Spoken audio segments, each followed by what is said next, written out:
Hello everyone. There is a lot of news to unpack today, and I want to share some interesting thoughts with you. I will start with the 3090 benchmarks.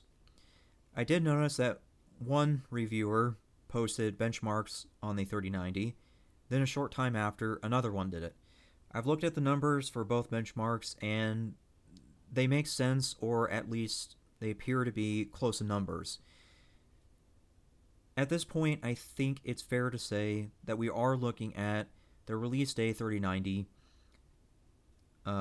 performance levels. Partner cards may increase the performance, but I doubt it's going to be all that much. So anyways, the 3090 at best is 10.5% better than the 3080. That's bad. You're talking about a $1,500 video card versus a $700 plus video card. So you're spending over double and only getting 10%, essentially. Ouch. At this point, it's fair to say the 3090 is just not worth it. Plus or minus those very high-end applications where you would need it, perhaps like simulators or workstation stuff. Outside of that, this has no business being called a gaming video card, which is what Nvidia did advertise it as during their reveal. It's not the first time that a video card company has done that. Recently, AMD did that with a Radeon 7. Radeon 7 turned out to not be a gaming video card. It turned out to be a compute video card. The 3090 is the exact same thing. Just better game performance, but again, it doesn't really matter. Also on the Nvidia front, we do have leaks from Gigabyte. If the Gigabyte leaks are correct, then there is a 16 gigabyte 3070 in the works and a 20 gigabyte 3080. If this is correct, then that's a step in the right direction. As I said in the recording regarding the 3080's performance, you do need a lot of gigabytes for gaming in 1440p and 4K, well, at least at the higher ends. Another case for this would be modders. Skyrim modders can go through the gigabytes real quick. So 10 gigabytes is just not enough on a video card. They should have had their 16 and 20 gigabyte models out at the start. 10 gigs, just not enough. They are giving AMD more ground to create a really good video card. On that, let's go ahead and talk about the possible confirmation regarding Biggest Navi and Big Navi.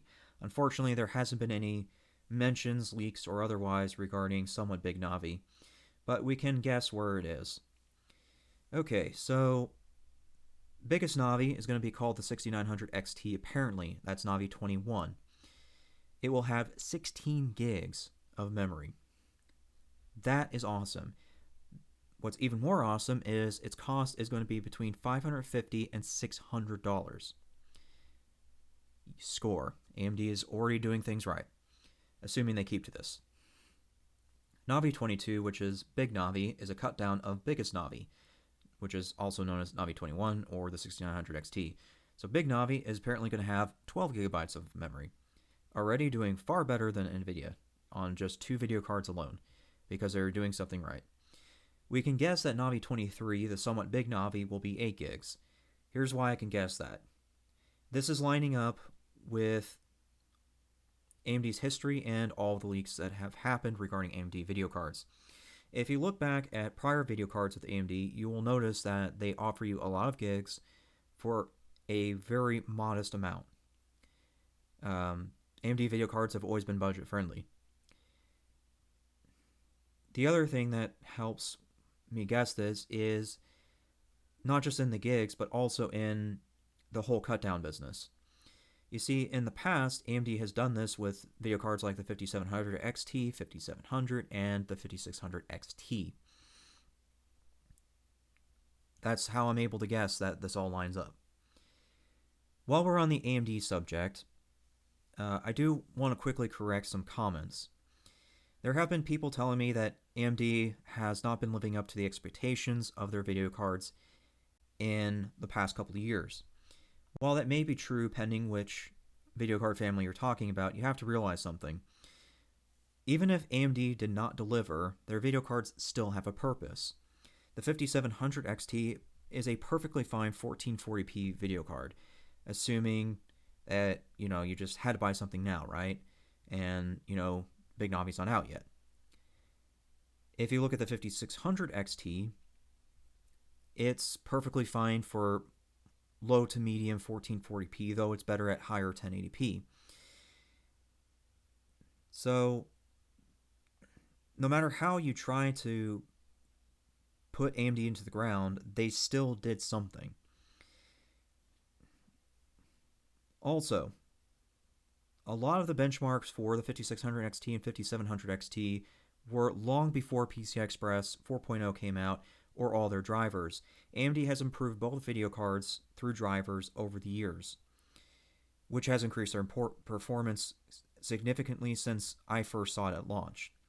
As a matter of fact, the Sapphire Pulse 5600 XT has performance above a 1660 Ti and only slightly under a 2060.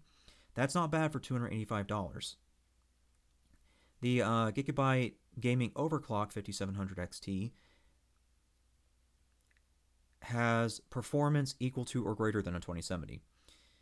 So yeah, 5600 XT near 2060, and 5700 XT basically a 2070. That's pretty awesome considering that the Gigabyte Gaming Overclock is 410 or less. If you catch it on sale, you can probably find it for 380 at best, which is still a bargain. So actually, if you want to get a video card now until Big Navi gets their stuff sorted, buy either one of those. If you can wait until Black Friday, I'm sure you can find an amazing deal. Okay, moving on to, I guess we can talk more about hardware and then we can delve into the other stuff. Let's talk about the exciting case for the Zen 3 APUs, which are nicknamed Renoir. In order to fully discuss that, I need to do a recap of a prior video. In my most recent video, I talked about gaming operating systems that are free. For the sake of keeping things as short as possible, I'm going to focus on Pop! OS. Pop! OS is a very easy to use Linux distribution that happens to be very good at gaming. When you combine Pop! OS with Steam Proton, Lutris, and VMware, it becomes fully capable of gaming without the need of Windows. Something I did not think about, though, when I was doing my overview of those operating systems, though, was Zen 3. Here's why I should have thought about it sooner. In the past, an AMD APU has been used alongside a video card for streaming and gaming. Streamers have used the internal graphics of the APU to video encode so that it leaves the processor alone and the video card. It's a really cool scenario or use case. Had I thought about that particular use case sooner, I would have come up with a really great idea for this. You see, when it comes to VMware or equivalents of VMware, the issue is that it takes some software knowledge to do video card pass-throughs and set things in a certain way. The easier way to handle VMware or equivalent is to have two video cards, or in this case, an AMD APU and a normal video card. Why? Because you need video for the host and then video for the application. Pop! OS, like most Linux distributions, are very light on the requirements. It would be entirely possible for an AMD APU to handle Pop! OS while the main video card handles VMware. So yeah, there you go. There's a pretty cool use case for an AMD APU, is to use it on Pop! OS. Sure, it's a lot of workaround, but it's all free at the end of the day. VMware's license specifically states that as long as it's for personal use, it's free. But if you use it for professional use or something, then you have to pay for it. In this case, we're doing personal case stuff, so yeah, all of it's free. Pop! OS, Lutris, all free. And there you go. You have a complete gaming system without Windows. Oh, I cannot wait to see Zen 3 and Big Navi in a system using Pop! OS. Okay, sort of related to this whole unique setup, I do want to bring up this motherboard. If you are going to use the setup I just mentioned, in which you're using an AMD APU plus Big Navi, then I recommend this motherboard for doing it. It's because this motherboard is perhaps one of the best B550s for various reasons. It's not just VRM, but it's also in the fact that it's a micro ATX. The reason I like micro ATX so much is because you can put it in smaller cases, which help with cable management. You can just throw the smaller case on top of your desk, and then you don't have to make your headset or mouse travel all the way down to the desk to make its connection. So yes, I really like micro ATXs, and this happens to be one of the best B550s in terms of VRM and other things. So yes, if you're going to build, please do it with this motherboard. There is no reason to buy any other B550 besides this. Not just because it's good, but also because if you spend any more than $150 on a B550, it makes no sense. At that point, you're better off getting the Asus Prime X570p for $150, and that's an X570, so that's going to be a step up from B550. Both of these have reviews on them, so if you want to read those reviews to see why I'm recommending them, please do. Okay, let's go and talk about games now. So, I was a little late to notice this, but here is the system requirements for Cyberpunk. Turns out Cyberpunk is actually not going to be that high-end of a game. One thing, though, to note, and this is something that other tech channels have talked about, is it's probably going to be a game that won't favor AMD video cards, which is fine, I think, because a lot of times these video card manufacturers or planners will come out with a driver before a game launch. So I imagine AMD is going to fix it with a driver. It just means that Nvidia is just going to get more performance right out of the gate. But yeah, you can see it's not very high end, so that's fine. On other game news, I'm sure this is being talked about in a lot of places, but I want to add a few things to it. Yeah, so Microsoft bought Bethesda, unfortunately, which means now that probably Bethesda games are going to go down the same crapshoot as Windows. Jokes aside, this has much bigger implications. When Microsoft bought Bethesda, they went to 23 total studios. That means Microsoft owns 23 game studios now. Though I haven't seen too much of it, I think this is where it's going to get dangerous.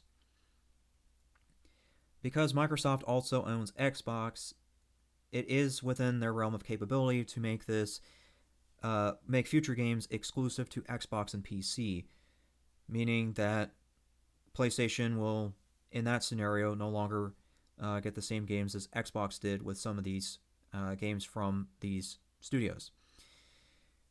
Another thing, too, that I'm kind of concerned with is I've said this before in one of my other recordings related to Windows 10 AME, but at some point, Windows is no longer going to be the gaming operating system because they continue to screw over people.